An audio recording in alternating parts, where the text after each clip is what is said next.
आवाज आ रही है बच्चों? ठीक।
नमस्कार बच्चों।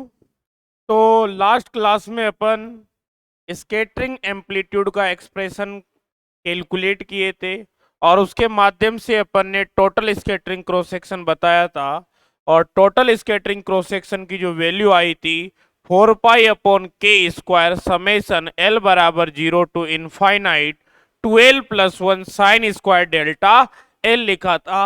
और आपने कहा था कि अगर आपको किसी भी वेव के लिए फेज शिफ्ट पता है, किसी भी स्कैटरिंग के लिए फेज शिफ्ट पता है, डेल्टा एल की वैल्यू पता है, तो उस स्कैटरिंग के बारे में आप सब कुछ बता सकते हैं क्योंकि टोटल स्कैटरिंग क्रॉस सेक्शन आप डिफाइन कर देंगे। ठीक है। अब बच्चों जो आपका एग्जाम है उसमें कुछ क्वेश्चन डिफरेंट टाइप से भी पूछ लिया जाता है। जो आपने पढ़ा, अभी आपने पार्शियल वेव एनालिसिस पढ़ लिया है, तो मैं पेपर देख रहा था आपके प्रीवियस ईयर के, तो उसमें एक क्वेश्चन आया हुआ था बच्चों। ध्यान से देखेंगे क्वेश्चन क्या था।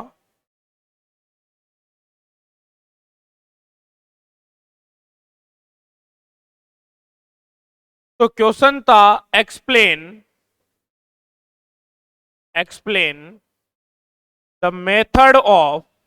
इस प्रकार से 5 नंबर में क्वेश्चन पूछ लिया जाता है बच्चों। Explain the method of partial wave analysis partial wave analysis. Explain the method of partial wave analysis. और यहां पे लिखा हुआ है and how this method and how this method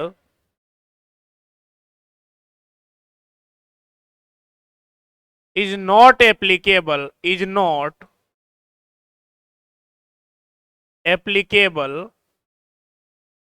for Coulomb scattering.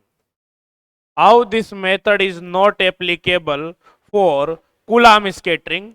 तो सबसे पहले तो आपको पार्शियल वेव एनालिसिस के बारे में बताना है कि आखिरकार पार्शियल वेव एनालिसिस क्या होता है। तो मैंने काफी आपको डिटेल में पढ़ाया हुआ है बच्चों की जो पार्शियल वेव एनालिसिस होता है वो लो एनर्जी स्कैटरिंग में आप यूज करते हैं। ठीक है। और यहाँ पे बताएंगे भी सही कि लो एनर्जी स्कैटरिंग में किस प्रकार से ये अप्लाई होता है। और यहाँ पे जो मैंने कहा था कि कुछ एंगुलर मोमेंटा के लिए ही जो कुछ एंगुलर मोमेंटम क्वांटम नंबर होते हैं एल सिग्निफिकेंट एल के लिए, कुछ एल के लिए यहाँ पे सिग्निफिकेंट फेज शिफ्ट आता है।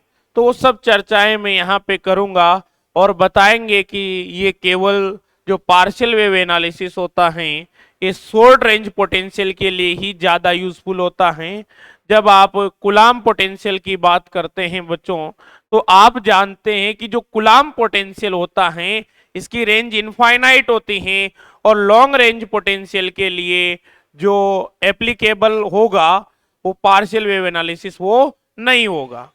भाई जो पार्शियल वेव एनालिसिस है वो केवल शॉर्ट रेंज और लो एनर्जी के लिए अप्लाई होता है, जबकि कुलाम पोटेंशियल जो होता है इनफाइनाइट रेंज में होता है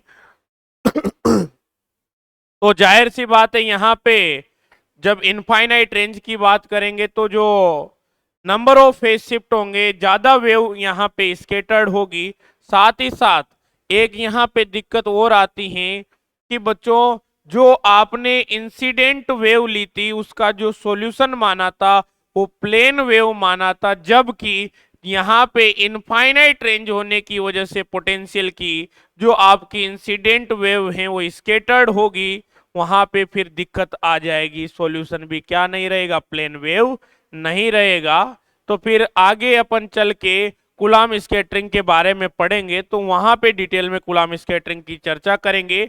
बट यहाँ पे अपन ये कह सकते हैं कि जो पार्शियल वेव एनालिसिस होता है केवल और केवल लो एनर्जी स्कैटरिंग के लिए ही वैलिड होता है। तो मैंने काफी सारे यहाँ पे राजस्थान यूनिवर्सिटी वगैरह में सोल्ड पेपर्स वगैरह चलते हैं, मैंने देखा तो पाया कि बच्चों इसका किसी ने प्रॉपर जवाब ही नहीं दे रखा। यहाँ एक दो और लोग भी पढ़ाते हैं, उन्होंने भी इसका कोई प्रॉपर गोलमोल जवाब दे रखा है।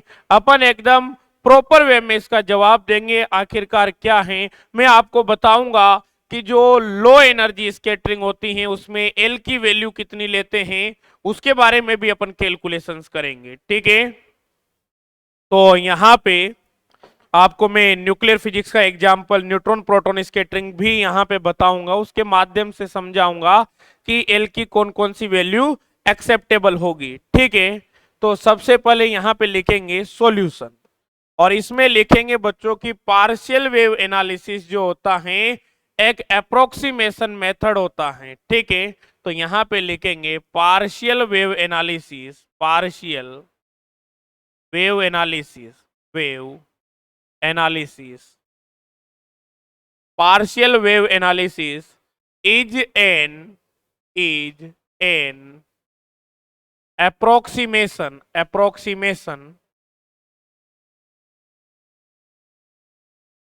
is an approximation method. Partial wave analysis is an approximation method and it is used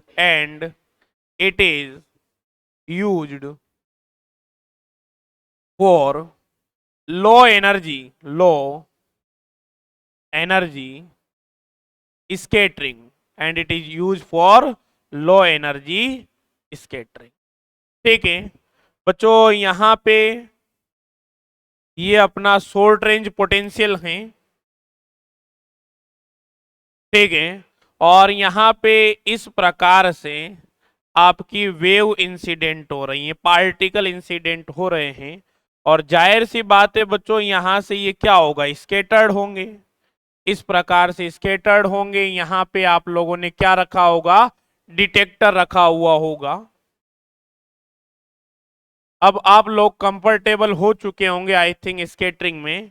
और ये जो पोटेंशियल है बच्चों ये शॉर्ट रेंज पोटेंशियल है,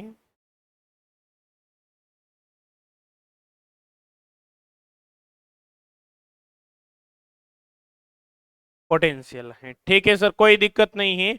यहाँ और भी पार्टिकल इंसिडेंट हो रहे हैं और वो भी डिफरेंट डिफरेंट डायरेक्शन में स्केटर्ड हो रहे हैं और यहाँ सभी जगह पे आप डिटेक्टर लगा के रखेंगे तो जो स्केटरिंग होगी आपको पता लग जाएगा, ठीक है। ये सब चीजें मैं आपको पहले भी बता चुका हूं, ठीक है बच्चों।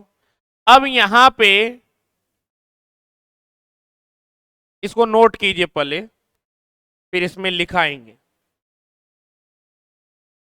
लिखे यहां तक पहले।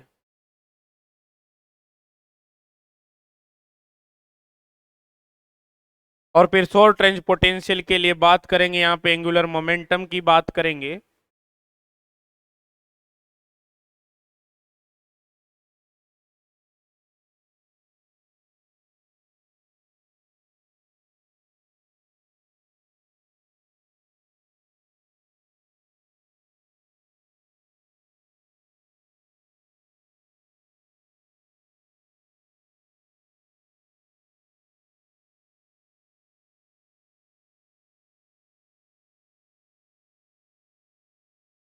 लिख लिया होगा आपने।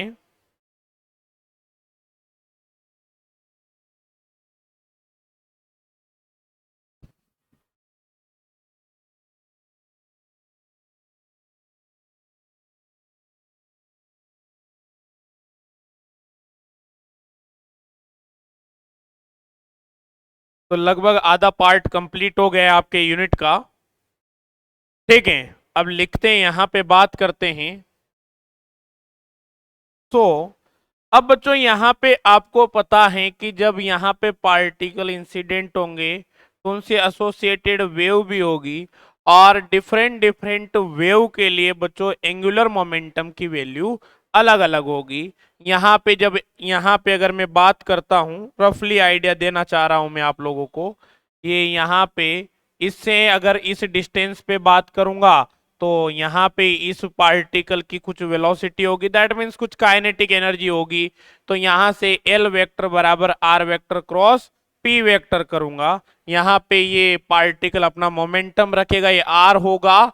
तो बच्चों एल वेक्टर बराबर आप क्या लिखते हैं, r vector cross p vector लिखते हैं। और पी वेक्टर यहाँ पे आर वेक्टर और पी वेक्टर दोनों एक दूसरे से परपेंडिकुलर हैं, ये आर वेक्टर होगा, ये पी वेक्टर होगा।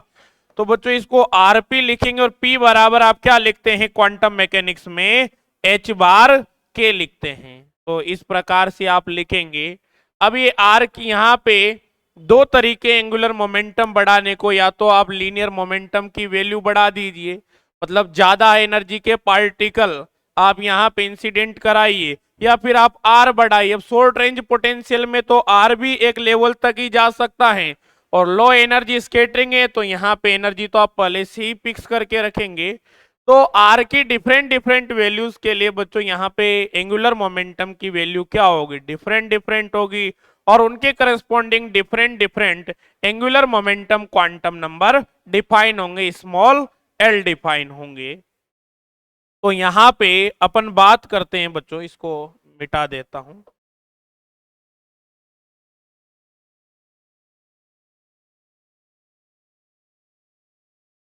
तो यहाँ पे लिखेंगे अब अपन for short range and low energy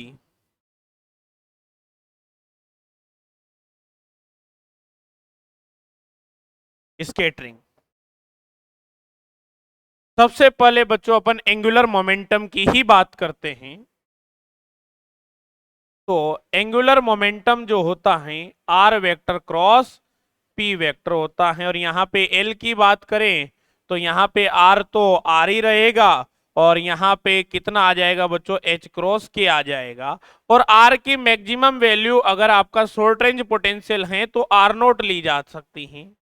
बच्चों यहाँ पे आर नोट के, r naught is the distance beyond which, उसके बाद जो आपका पोटेंशियल होगा वो नेग्लिजिबल होगा, ये बताना चाह रहे हैं अपन आर नोट के माध्यम से। तो यहाँ पे लिख देंगे where r naught is the distance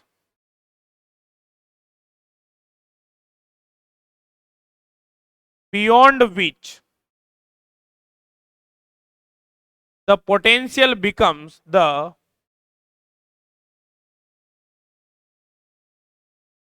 potential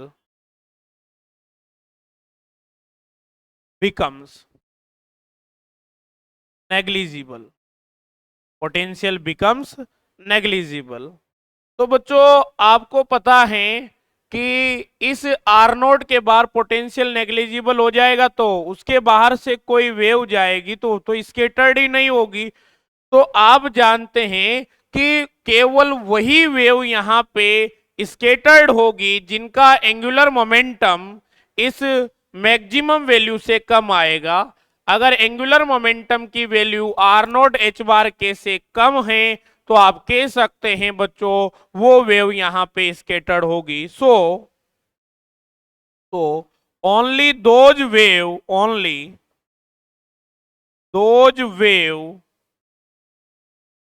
will get scattered will get scattered only those wave will get scattered which have which have angular momentum which have angular momentum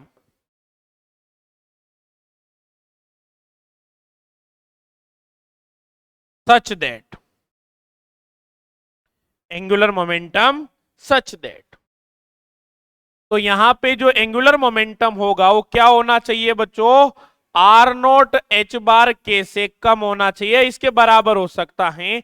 इसी situation में स्केटरिंग होगी, बाकी कोई wave कोई particle आ रहा है वो without deviation सीधा निकल जाएगा, क्योंकि उस पे पोटेंशियल का कोई इफेक्ट ही नहीं होगा।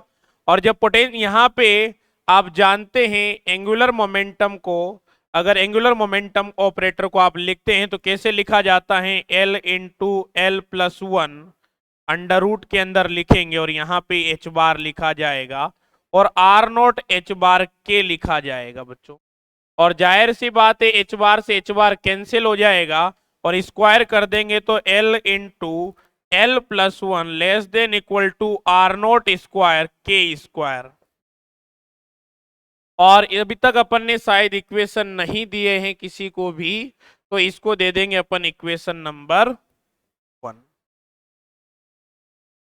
तो बच्चों केवल उन्हीं क्वांटम नंबर के यहां पे वेव स्केटर्ड होंगे जो इस रिलेशन को सेटिस्फाई करते हैं। ठीक है भैया, अब यहां पे अपन एक एग्जाम्पल ले लेते हैं और एग्जाम्पल में यहां पे न्यूक्लियर फिजिक्स का लूंगा, न्यूट्रॉन प्रोटॉन स्केटरिंग। हालांकि न्यूक्लियर फिजिक्स जब आप पढ़ेंगे एमएससी फाइनल में, आपका ही पेपर है, नेक्स्ट पेपर जो आपका चलेगा वो न्यूक्लियर फिजिक्स ही है। तो जब वहां पे आप पढ़ेंगे तो वहां पे यहाँ पे जो न्यूट्रॉन प्रोटॉन स्केटरिंग है इसको काफी डिटेल में पढ़ेंगे और ये सब कैलकुलेशन आपके वहां पे काम में आने वाली है। ठीक है, जो स्केटरिंग आप पढ़ रहे हैं ये स्केटरिंग आपके न्यूक्लियर फिजिक्स में भी काम में आएगी। ठीक है, तो आइए बच्चों यहां पे एक एग्जाम्पल के माध्यम से समझते हैं। एग्जाम्पल देता हूं मैं शॉर्ट रेंज पोटेंशियल के लिए, neutron proton scattering, neutron proton scattering at low energy, at low energy. तो लो एनर्जी पे न्यूट्रॉन प्रोटॉन स्केटरिंग की बात करते हैं बच्चों, तो यहां पे ये आपका प्रोटॉन है और जो रेडियस मान लेते हैं अपन यहाँ पे ये आर नोट है। ठीक है, और यहां से बच्चों इस प्रकार से आप प्रोटॉन यहाँ पे इंसिडेंट करा रहे हैं, इस रीजन से जो नहीं आएंगे वो बाहर निकल जाएंगे और जो इस रीजन के अंतर्गत होंगे वो इस प्रकार से स्केटर्ड हो जाएंगे। यहाँ पे डिटेक्टर लगा होगा, उनके माध्यम से डिटेक्ट कर लिया जाएगा। यहां से कोई निकलेगा, हो सकता है इस प्रकार से स्केटर्ड हो जाए। तो इस प्रकार से ये न्यूट्रॉन ये प्रोटॉन, ये तो आपका प्रोटॉन हो गया और यहां से आप न्यूट्रॉन को इंसिडेंट करा रहे हैं बच्चों। और न्यूट्रॉन की जो एनर्जी है बच्चों यहाँ पे E बराबर अपन 1 मेगा इलेक्ट्रॉन वोल्ट बोल देते हैं। ठीक है, अब यहां से अपन कैलकुलेशन को आगे बढ़ाते हैं। अब बच्चों यहाँ पे क्या है, मैं मैक्सिमम एंगुलर मोमेंटम कैलकुलेट कर लेता हूं।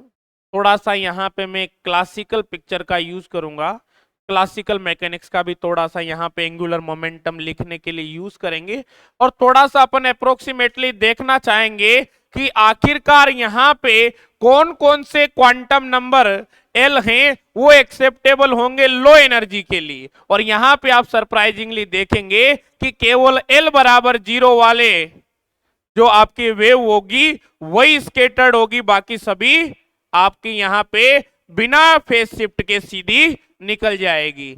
जो आपकी वेव हैं जिनके लिए क्वांटम नंबर एल की वैल्यू 0 होगी वही स्केटर्ड होगी, ये अपन देखेंगे अभी यहाँ पे। तो आइए बच्चों यहाँ पे कैलकुलेशन कर लेते हैं। तो एंगुलर मोमेंटम की अगर मैं बात करूं बच्चों यहाँ पे, तो आर नोट और यहाँ पे P लिखा जाएगा, वेक्टर वगैरह हटा दीजिए। तो एल बराबर यहाँ पे r naught as it is, और यहाँ पे P की बात करता हूं तो P की वैल्यू क्या लिखी जाएगी, अंडर रूट 2me लिखा जाएगा भैया। क्या लिखा जाएगा, अंडर रूट 2me लिखा जाएगा। और बच्चों आप जानते हैं कि यहाँ पे जो एनर्जी है वो कितनी ली हुई है, 1 MeV ली हुई है। और जो न्यूट्रॉन होता है, न्यूट्रॉन के अगर अपन रेस्ट मास की बात करते हैं तो रेस्ट मास ऑफ न्यूट्रॉन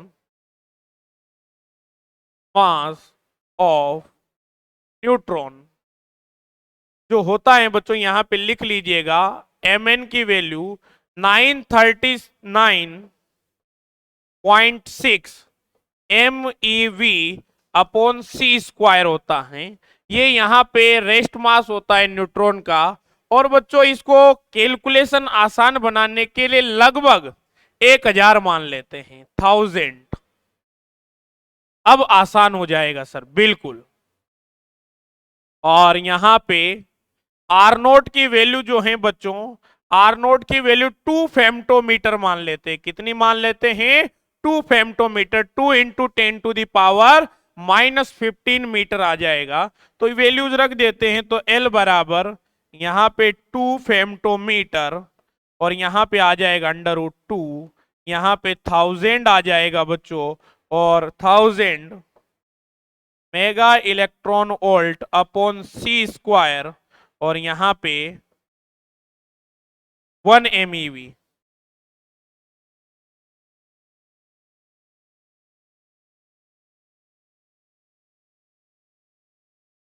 ठीक है। तो यहां पे बच्चों एल स्क्वायर की बात करता हूं तो 4, और यहां पे लिखा जाएगा, यहां से कितना आ जाएगा भैया सर? यहां से आ जाएगा 2000, और यहां पे mega electron volt square upon c square into femto metre square आ जाता है।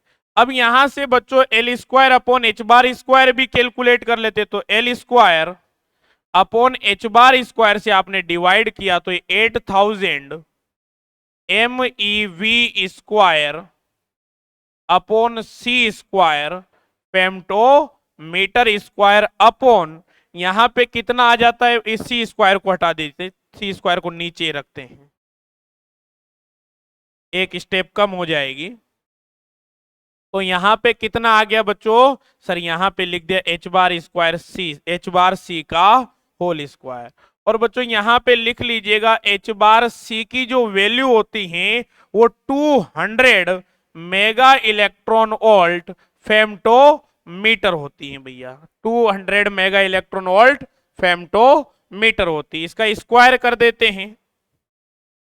तो L square upon h bar square बराबर यहां पे 8000 mega electron volt femtometre square, और यहां पे भी नीचे क्या बन जाएगा? Mega electron volt femtometre square. 200 का स्क्वायर की अगर बात करें तो यहां पे कितना आ जाएगा बच्चों? 40,000 आ जाएगा। ठीक है। तो यहां पे वैल्यू कितनी आ जाती है? 0.2 आ जाती है। ठीक है बच्चों, वैल्यू कितनी आ जाएगी? 0.2 आ जाएगी। और इसको अपन इक्वेशन नंबर कितना दे देते हैं भैया? इक्वेशन नंबर 1 दिया, इसको अपन इक्वेशन नंबर 2 दे देते हैं। और थोड़ा सा अपन क्वांटम मैकेनिक्स का यूज करके एंगुलर मोमेंटम देखते हैं। तो क्वांटम मैकेनिक्स के according to quantum mechanics, according, ये तो अपन ने क्लासिकली मेजरमेंट किया है, और अकॉर्डिंग टू क्वांटम मैकेनिक्स ध्यान से देखेंगे भाई। क्वांटम मैकेनिक्स क्या कहती है? क्वांटम मैकेनिक्स कहती है बच्चों यहां पे L square upon h bar square L into L plus 1 होता है। ठीक है। एल इंटू क्या होता है? एल प्लस 1 होता है। अब बच्चों यहां पे अगर देखता हूं तो एल बराबर 0 पे, एल बराबर 0 पे L square upon h bar square की वैल्यू आती है 0, और एल बराबर 1 पे L square upon h bar square की वैल्यू, तो एल बराबर 1 पे यहां पे वैल्यू आ जाती है 2। तो बच्चों यहां पे तो 0.2 ही आ रहा है। तो एल बराबर 1 तो एक्सेप्टेबल ही नहीं होगा, केवल एल बराबर 0 वाली वेव ही स्केटर्ड होगी। सो इसको बोल देते हैं कंबाइंड रूप में equation 3। It is clear from, it is clear from equation 2 and equation 3 that only L बराबर 0 वेव और एल बराबर 0 को आप एस वेव भी बोलते हैं, यहां पे ब्रैकेट में लिखेंगे s wave get scattered, get scattered. ठीक है, तो यहां पे तो केवल एल बराबर 0 आ रहा है जब शॉर्ट रेंज पोटेंशियल होगा बच्चों, और थोड़ा सा यहां पे अगर एनर्जी को बढ़ा दिया तो एक आध वैल्यू और यहां पे कंट्रीब्यूट कर सकते हैं। अगर मान लीजिए यहाँ पे आपने जो एनर्जी ली है उसको 10 मेगा इलेक्ट्रॉन वोल्ट कर दिया, तो 10 करने के बाद ये 2 हो जाएगा भाई, जब मल्टीप्लीकेशन होगा तो यहाँ पे ये 10 हो जाएगा, तो ये एक जीरो और बढ़ा देंगे यहाँ पे, तो ये वैल्यू लगभग यहाँ पे 2 के समथिंग आ जाएगी। ये वैल्यू कितनी आ जाएगी बच्चों, 2 आ जाएगी, क्योंकि यहाँ पे एक जीरो और बढ़ जाएगी। ठीक है, तो बहुत ज्यादा यहाँ पे जो एंगुलर मोमेंटम क्वांटम नंबर है वो कंट्रीब्यूट नहीं करते हैं। पार्शियल वेव एनालिसिस में बात करते हैं शॉर्ट रेंज पोटेंशियल के केस में, क्योंकि आर नोट तो आप बहुत ज्यादा बढ़ा नहीं सकते, तो लो एनर्जी पे क्या होते हैं, कुछ ठीक ठाक एंगुलर मोमेंट आई यहाँ पे क्या करते हैं, कंट्रीब्यूट करते हैं। और इन जनरल जब आप पढ़ते हैं लो एनर्जी पे अपन एल बराबर 0 ही लेते हैं। बाकी जितने भी एंगुलर मोमेंटा के वेव हैं वो क्या नहीं करते हैं, स्केटर्ड ही नहीं होते। स्केटरिंग के लिए जो effective angular momentum quantum number है वो एल बराबर 0 ही है। ठीक है, अब बात करते हैं अदर हैंड कि कुलाम स्केटरिंग के लिए पार्शियल वेव एनालिसिस मेथड क्यों एप्लीकेबल नहीं है। सर सारा इंटरेस्ट तो यही है बच्चों, आप जानते हैं कि जो कुलाम पोटेंशियल होता है उसकी रेंज इनफाइनाइट होती है, और जब रेंज इनफाइनाइट होगी बच्चों तो आप लोगों ने जो इंसिडेंट वेव ली थी, जो आपने इंसिडेंट पार्टिकल के लिए वेव फंक्शन लिखा था वो एक प्लेन वेव फंक्शन लिखा था। और जब आप कुलाम स्केटरिंग की बात करेंगे तो वहां पे उन सब में इस पोटेंशियल के इफेक्ट में आएंगे, स्केटर्ड होंगे, तो वो जो आपका इंसिडेंट वेव है वो भी क्या नहीं रहेगा, प्लेन वेव नहीं रहेगा। और इंटरेस्टिंग थिंग है कि जब यहाँ पे इनफाइनाइट रेंज हो जाएगी तो डिफरेंट डिफरेंट क्वांटम नंबर की वेव स्केटर्ड होगी, तो इसको डील करना फिर पार्शियल वेव एनालिसिस से आपके लिए कंफर्टेबल नहीं रहेगा। ठीक है, इसीलिए कुलाम स्कैटरिंग को सोल्व करने के लिए partial wave analysis method applicable नहीं है। ठीक है, तो यहां पे लिखेंगे on the other hand, on the other hand कुलाम potential, कुलाम potential, on the other hand Coulomb potential is a Coulomb potential is a infinite range potential, infinite range potential, infinite range potential, potential. So in this, so in this potential large number of wave get scattered, scatter oblique get phase shift, phase shift. So it is not, so partial wave analysis, so partial wave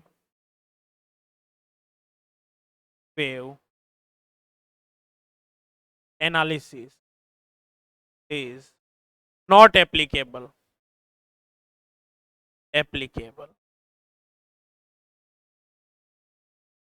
तो calculation भी ठप हो जाएगी। ज्यादा L different, अगर L की value ज्यादा हो गई तो वहां पे समेशन एल में लिखा हुआ है आपने एल बराबर 0 टू इनफाइनाइट, कहाँ कहाँ तक ऐड करेंगे, दो चार टर्म आते हैं तो ठीक है, शॉर्ट रेंज के केस में उनको डील किया जा सकता है। ठीक है, आइए भैया आगे बढ़ते हैं। एक बार इसको यहां तक नोट कीजिए, फिर इसमें और आप कहेंगे तो एक यहाँ पे टॉपिक और ऐड करवा दूंगा मैं कि कुलाम स्कैटरिंग का क्यों यूज, कुलाम स्कैटरिंग में पार्शियल वेव एनालिसिस का यूज क्यों नहीं करते हैं। आई थिंक अपन ने कहाँ तक नोट कर लिया था, यहां तक नोट कर लिया था, यहां से नोट करना प्रारंभ कर दीजिए भाई।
ठीक है भाई,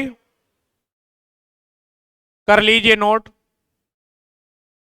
और एक एक चीज को काफी डिटेल में समझिएगा बच्चों।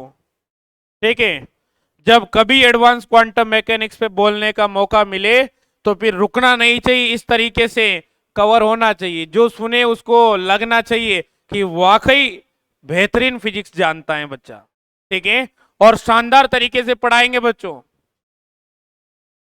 चाहे आप देश में कहीं पढ़ा लेना, फिर एक बार ढंग से पढ़ लेंगे फिर आप कहीं पे भी पढ़ा लीजिएगा, कभी दिक्कत नहीं आएगी।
ये भाई नोट।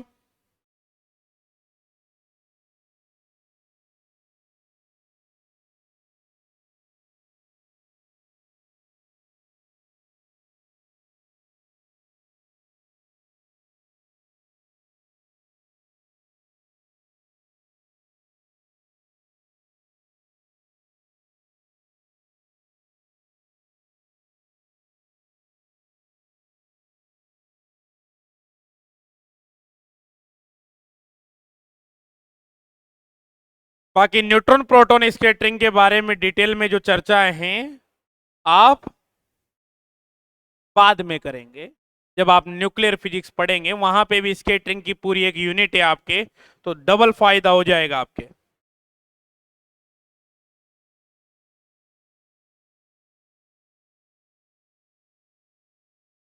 पढ़ ले सचिन, पढ़ ले। ठीक है भाई, लिखो। तो इतना लिखना सफिशिएंट है।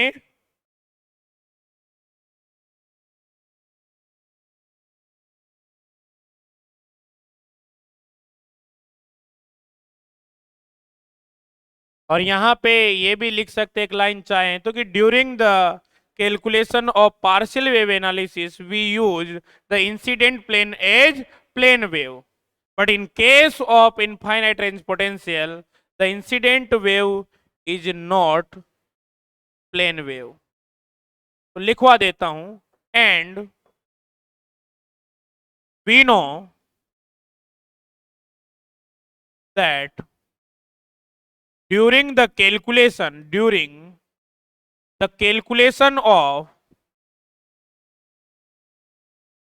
during the calculations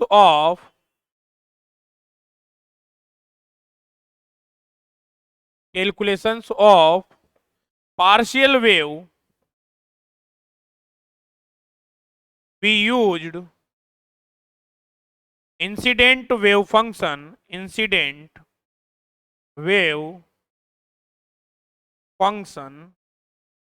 is plane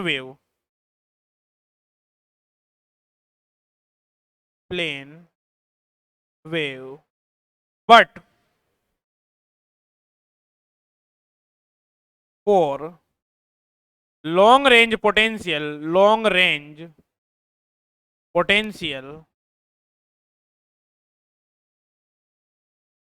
incident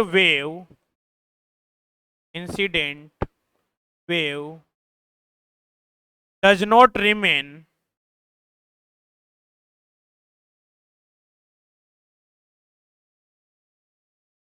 as plane wave। ठीक है, इसको ऐड कर दीजिएगा। तो क्वेश्चन कैसे आएगा समझ में आ गया है।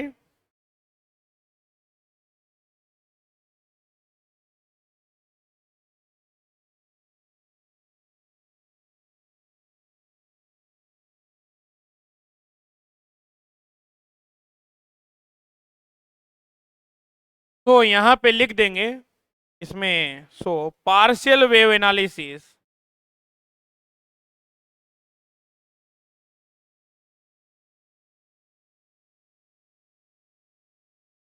is not the proper way, not proper way to handle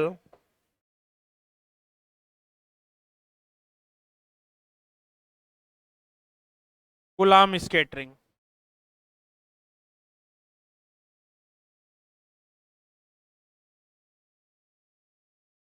आगे पढ़ाऊंगा कुलाम स्कैटरिंग कैसे, चर्चाएं करेंगे, कौन से अप्रोक्सीमेशन मेथड लगाएंगे, डिटेल में चर्चाएं करेंगे। चिंता मत कीजिए, इतना लिखिए अभी। और नेक्स्ट हेडिंग डालेंगे बच्चों,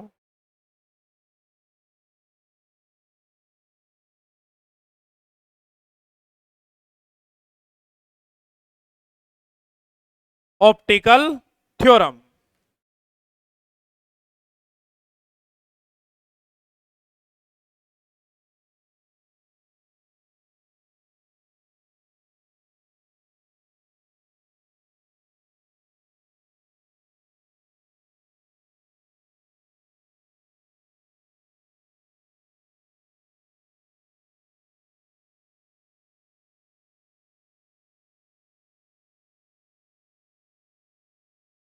तो आपसे ऑप्टिकल थ्योरम पूछ ली जाती हैं, सीधा ही पूछा जाता है 5 नंबर का, डिफाइन द ऑप्टिकल थ्योरम। ठीक है, तो ऑप्टिकल थ्योरम क्या है बच्चों? आप लोगों ने जो स्कैटरिंग एम्पलीट्यूड पढ़ा है और आपने टोटल स्कैटरिंग क्रॉस सेक्शन भी पढ़ा है, ऑप्टिकल थ्योरम क्या करती हैं? उन्हीं के बीच में रिलेशन डिफाइन करती हैं जब थीटा बराबर 0 होता है। ठीक है, तो यहां पे लिखेंगे, तो वी नो दैट, ठीक है भाई, और आप जानते हैं बच्चों की जो स्कैटरिंग एम्पलीट्यूड होता है, स्कैटरिंग एम्पलीट्यूड, स्कैटरिंग एम्पलीट्यूड, तो स्कैटरिंग एम्पलीट्यूड यहां पे लिखा जाएगा बच्चों एफ थीटा कोमा फाई, और एफ थीटा कोमा फाई की वैल्यू पार्शियल वेव एनालिसिस में आपने एल बराबर 0 टू इनफाइनाइट के केस में जो लिखी है बच्चों, वो लिखा है आपने 2l प्लस 1 अपॉन के, और यहां पे e की पावर आयोटा डेल्टा एल, और यहां पे आएगा साइन डेल्टा एल, और यहां पे पी एल कॉस थी।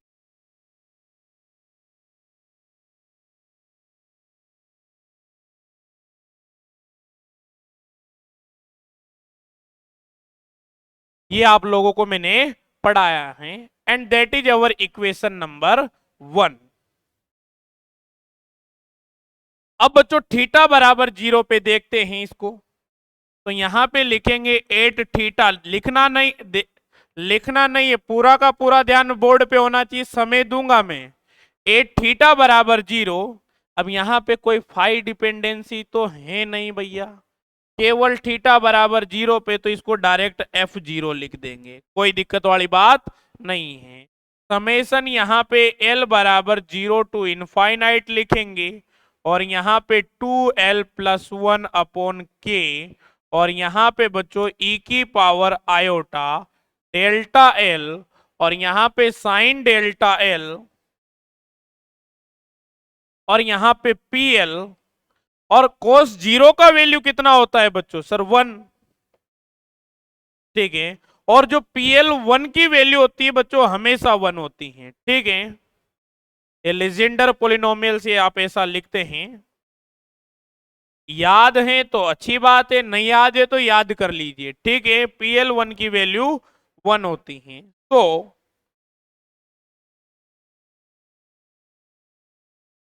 यहां पे लिख देंगे समेशन L बराबर 0 टू इनफाइनाइट, और यहां पे 2l प्लस 1 अपॉन के, और यहां पे लिखा जाएगा e की पावर आयोटा डेल्टा एल, और यहां पे लिखा जाएगा sine delta L.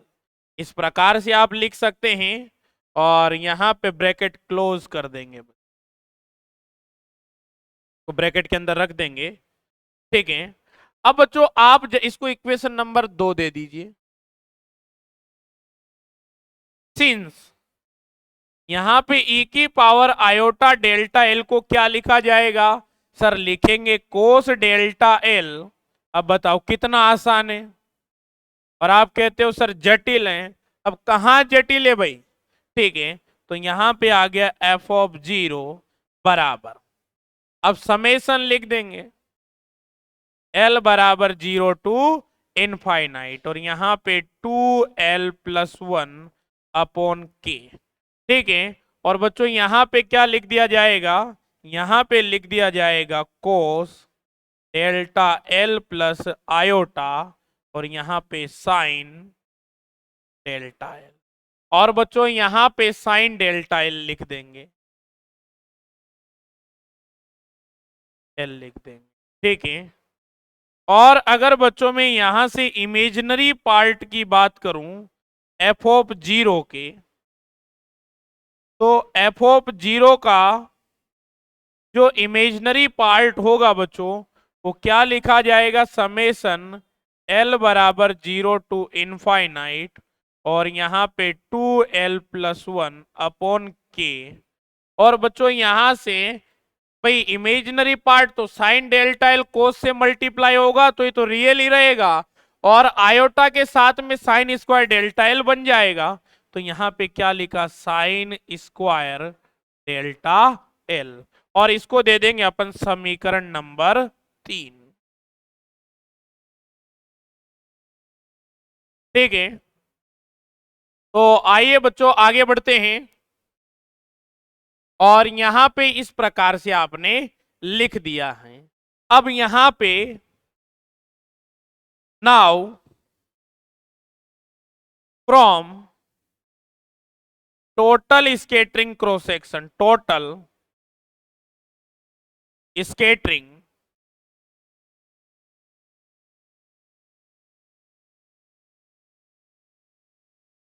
Total scattering cross section, तो total scattering cross section sigma T बराबर आप लोगों ने लिखा है 4 पाई अपॉन के स्क्वायर समेशन एल बराबर 0 टू इनफाइनाइट, यहां पे 12 प्लस 1, और बच्चों आपने लिखा हुआ है साइन स्क्वायर डेल्टा एल।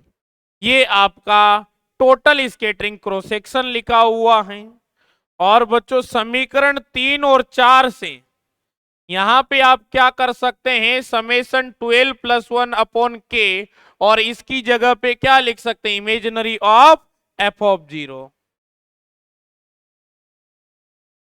तो from equation 3 and equation number 4 sigma T बराबर यहां से लिखा जाएगा बच्चों 4 पाई एज इट इज रहेगा, इसका के इधर भेजूंगा केवल, और जैसे ही के इधर भेजूंगा ऊपर वाला सेम टू सेम बन जाएगा। तो यहां पे 4 पाई के, और यहां पे समेशन एल बराबर 0 टू इनफाइनाइट 12 प्लस 1 अपॉन के, और साइन स्क्वायर डेल्टा एल है। बताओ कितना आसान है। Imaginary part of F of यहां पे 0 आ जाता। अब बच्चों इससे ज्यादा आसान नहीं बना सकता।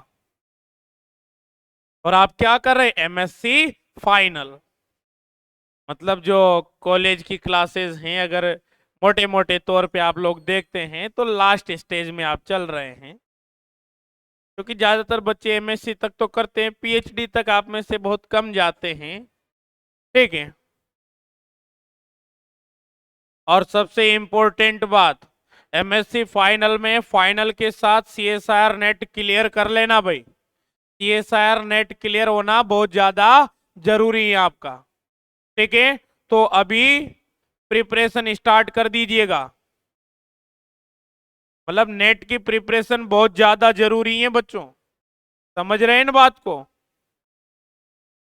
क्योंकि फिजिक्स की प्रॉपर एकेडमिक नॉलेज तो आप यहां से ले रहे हैं, फिजिक्स की प्रॉपर कॉम्पिटिटिव नॉलेज के लिए अगर आप आगे फिजिक्स के फील्ड में रहना चाहते हैं तो आपको सीएसआईआर नेट की एक बार प्रिपरेशन जरूर करनी चाहिए।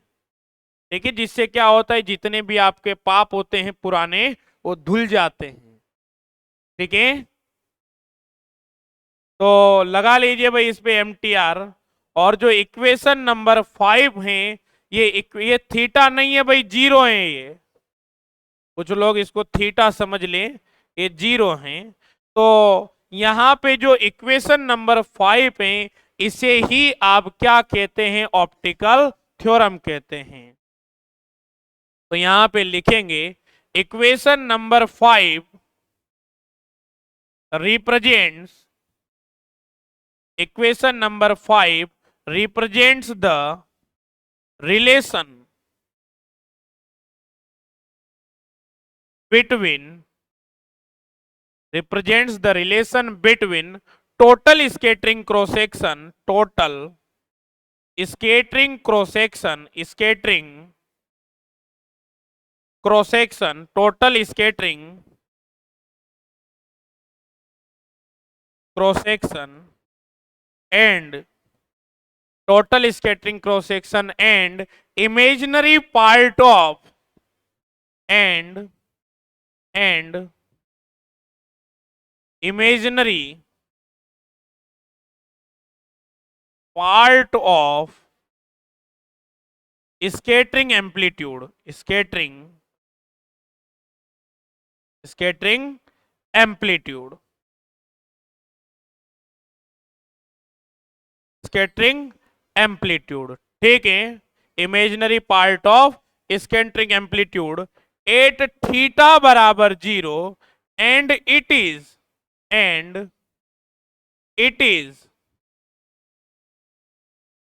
And it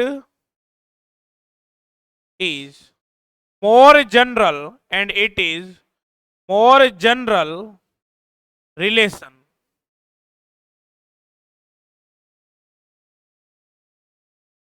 This is known as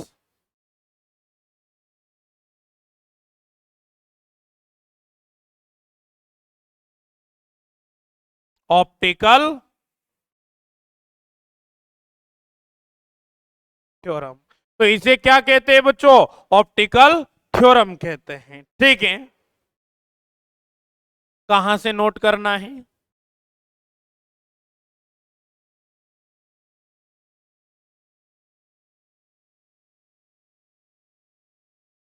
शुरू से ही नोट करना है, तो कीजिए, स्टेप बाय स्टेप नोट कीजिए भाई।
ठीक है भाई, करो नोट। अब अपन कल की क्लास में डिराक डेल्टा पोटेंशियल पढ़ेंगे और लगभग 1-1.5 घंटे की क्लास में वो पूरा ही कंप्लीट होगा। तो कल जब तक वो कंप्लीट नहीं होगा तब तक पढ़ाएंगे, ठीक है, और कंप्लीट कर देंगे एक ही क्लास में। तो scattering in the presence of Dirac potential, ठीक है, डिराक फंक्शन की फॉर्म में पोटेंशियल होगा आपका, तो उसको पढ़ाएंगे। अब इसी प्रकार से क्लास लगाएंगे टॉपिक टू टॉपिक, एक दिन में कवर। हालांकि इतना ज्यादा बड़ा नहीं, 70 से 80 मिनट में हो जाएगा कवर वो। अब थोड़ा सा अपन टाइमिंग भी बढ़ाएंगे और निकट भविष्य में आपकी जो क्लास है वो 1.5 घंटा चला करेगी, फिक्स 1.5 घंटा, ठीक है। राधे राधे भाई।